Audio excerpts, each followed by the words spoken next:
Suu from so ದುಃಖ, ನೋವು, ಬಾಧೆ ಎಲ್ರಿಗೂ ಇರುತ್ತೆ. ಆದ್ರೆ ಎಷ್ಟ್ ಜನರಿಗೆ ಅದನ್ನ ಶೇರ್ ಮಾಡ್ಕೊಳ್ಳೋದಕ್ಕೆ ಅವರ ಸುತ್ತಮುತ್ತ ಜನ ಇರ್ತಾರೆ ಗುರುವೆ.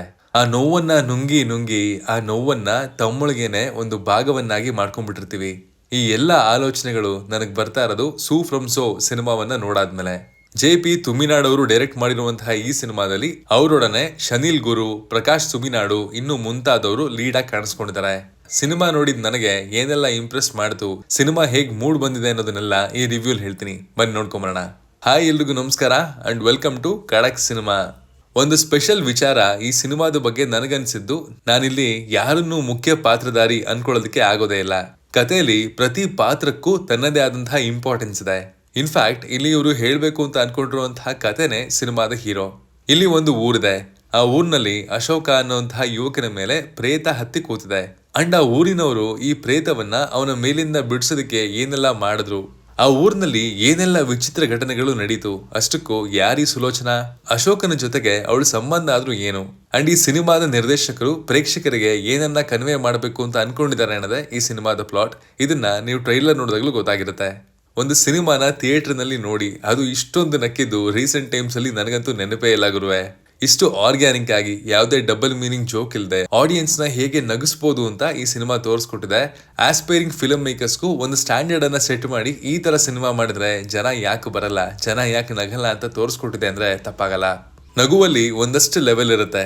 ನಗು, ಮುಗುಳ್ ನಗು, ಕೇಕೆ ಹಾಕೊಂಡ್ ನಗದು, ಈ ಎಲ್ಲಾ ಲೆವೆಲ್ಸ್ ಈ ಸಿನಿಮಾ ಶುರುವಿಂದ ಕೊನೆವರೆಗೂ ಟಚ್ ಮಾಡ್ತಾನೆ ಇತ್ತು. ಅದು ಕನ್ಸಿಸ್ಟೆಂಟ್ ಆಗಿ ಅಂತ ಹೇಳ್ತೀನಿ. ಅದನ್ನ ಥಿಯೇಟರ್ ನಲ್ಲಿ ನಮ್ ಕನ್ನಡ ಸಿನಿಮಾದಲ್ಲಿ ವಿಟ್ನೆಸ್ ಮಾಡಿದ್ದು ನನಗೆ ಪರ್ಸನಲಿ ದೊಡ್ಡ ಲಾಟ್ರಿ ಹೊಡೆದಷ್ಟೇ ಖುಷಿ ಆಯ್ತು. ಕಾಮಿಡಿ ಸಿನಿಮಾದ ಬಿಗ್ಗೆಸ್ಟ್ ಹೈಲೈಟ್. ಆದ್ರೆ ಕಥೆಯನ್ನ ಇವರು ಸ್ಕ್ರೀನ್ ಪ್ಲೇ ನಲ್ಲಿ ಪೋಣಿಸಿರುವಂತಹ ರೀತಿ ಸಖತ್ ಇಂಪ್ರೆಸಿವ್ ಅಂತ ಅನಿಸ್ತು ನನಗೆ. ಆ ಕುತೂಹಲವನ್ನ ಕಡೆವರೆಗೂ ಮೇಂಟೈನ್ ಮಾಡೋದ್ರಲ್ಲಿ ಇವರು ಸಕ್ಸಸ್ಫುಲ್ ಆಗಿದ್ದಾರೆ. ಇಲ್ಲಿ ನಾವು ಸ್ಕ್ರೀನ್ ಮೇಲೆ ನೋಡ್ತಿರುವಂತಹ ಪಾತ್ರಗಳು ಸಿಕ್ಕಾಪಟ್ಟೆ ಹೆದರ್ಕೋತವೆ, ಬಟ್ ನಾವು ಅವ್ರು ಭಯ ಪಡೋದು ನೋಡಿ ನಗ್ತೀವಿ ಇಂದಾಗ ಆ ಪಾತ್ರಗಳ ಅಭಿನಯ ಸಖತ್ ಇಂಪಾರ್ಟೆಂಟ್ ಆಗುತ್ತೆ. ಅಂಡ್ ಆ ಒಂದು ಫ್ಯಾಕ್ಟರ್ ಕೂಡ ಸಿನಿಮಾಗೆ ಬಿಗ್ಗೆಸ್ಟ್ ಪ್ಲಸ್ ಆಗಿದೆ. ಸಿನಿಮಾದ ಸ್ಟಾರ್ಟಿಂಗ್ ಅಲ್ಲಿ ಈ ಊರು, ಈ ಪಾತ್ರಗಳು ನಮ್ಗೆ ಕಂಪ್ಲೀಟ್ಲಿ ಸ್ಟ್ರೇಂಜರ್ಸ್. ಆದ್ರೆ ಸಿನಿಮಾ ಮುಗಿಬೇಕಾದ್ರೆ ಅವ್ರಿಗೋಸ್ಕರ ಎಷ್ಟೋ ವಿಜಿಲ್ಲು ಚಪ್ಪಾಳೆನ ಹೊಡೆದ್ಬಿಟ್ಟಿರ್ತೀವಿ. ಯಾಕಂದ್ರೆ ಎಲ್ಲಾ ಪಾತ್ರವು ತುಂಬಾ ಹತ್ರ ಆಗುತ್ತೆ, ಎಮೋಷನಲಿ ಕನೆಕ್ಟ್ ಆಗುತ್ತೆ. ಇಲ್ಲಿ ಭಾವನ ಪಾತ್ರ ಹೊಂದಿದೆ ಅಂಡ್ ಅದಕ್ಕೆ ಕೊಟ್ಟಿರುವಂತಹ ಎಲಿವೇಶನ್ ಅಂತೂ ಅಷ್ಟಿಷ್ಟಲ್ಲ ಗುರುವೆ.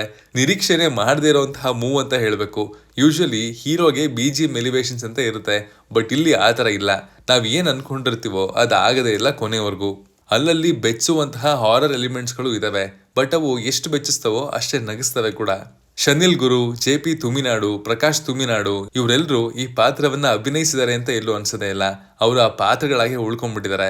ಎಲ್ಲಾ ಪಾತ್ರಕ್ಕೂ ಒಂದು ತೂಕ ಇದೆ ಅಂಡ್ ಒಳ್ಳೆ ಪರ್ಫಾರ್ಮೆನ್ಸ್ ಗಳಿಂದ ಆ ಪಾತ್ರದ ತೂಕವನ್ನ ಇನ್ನಷ್ಟು ಇವರು ಹೆಚ್ಚಿದ್ದಾರೆ ಅಂತ ಖಂಡಿತ ಹೇಳ್ತೀನಿ. ಅಂಡ್ ಇಲ್ಲಿ ಹುಟ್ಟಾಕಿರುವಂತಹ ಸಿಚುವೇಶನಲ್ ಕಾಮಿಡಿಗಳು ನಮ್ಗೆಲ್ಲೂ ಫೋರ್ಸ್ಡ್ ಅಂತ ಅನ್ಸಲ್ಲ ಅಥವಾ ಪ್ಲೇಸ್ಡ್ ಅಂತ ಅನ್ಸಲ್ಲ. ಇನ್ನೊಂದು ಹೈಲೈಟ್ ಆಫ್ ದ ಫಿಲಮ್ ಅಂದ್ರೆ ಅದು ಈ ಸಿನಿಮಾದಲ್ಲಿರುವಂತಹ ಮ್ಯೂಸಿಕ್. 19 ವರ್ಷದ ಹುಡುಗ ಈ ಸಿನಿಮಾದಿಂದ ಮ್ಯೂಸಿಕ್ ಡೈರೆಕ್ಟರ್ ಆಗಿ ಡೆಬ್ಯೂ ಅನ್ನ ಪಡ್ಕೊಂಡಿದ್ದಾರೆ. ಸಿಚುವೇಶನ್ಗೆ ತಕ್ಕಂತೆ ಎಲ್ಲಾ ಹಾಡುಗಳು ಬರ್ತವೆ ಅಂಡ್ ಆ ಸಿಚುವೇಶನ್ ನ ಅಪ್ಲಿಫ್ಟ್ ಮಾಡಿ ಮಜಾ ಕೊಟ್ಟು ಹೋಗ್ತವೆ.